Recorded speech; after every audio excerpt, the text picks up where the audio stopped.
Korang kenal tak Opai? Mesti ramai lagi yang belum kenal kan? Haha, ini kisah tentang kejayaan Opai.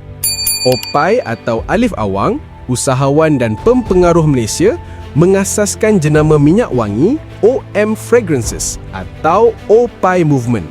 Dia juga dikenali sebagai suami kepada pelakon Fatin Afifah. Perniagaan beliau menempa kejayaan apabila produk unggulannya, Opai Victory Extract de Parfum, berjaya meraih keuntungan kasar mencecah RM100,000 dalam hanya 1 minggu. Kejayaan ini disokong oleh strategi pemasaran digital yang efektif dan komitmen terhadap kualiti wangian yang tahan lama serta unik, menjadikan Opai Movement sebagai jenama tempatan yang dikenali dan berkembang.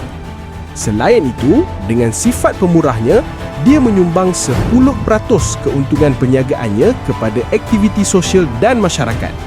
Alif Awang juga berkongsi satu insiden di mana beliau menyumbang RM10,000 kepada sebuah restoran untuk menyediakan 800 bungkus makanan percuma kepada komuniti setempat. Opai Movement digambarkan sebagai sebuah jenama yang berasaskan kualiti dan keaslian dengan fokus kepada pengalaman aroma yang eksklusif untuk memenuhi pasaran haruman yang kompetitif. Kongsikan video ini jika bermanfaat. Terima kasih kerana menonton.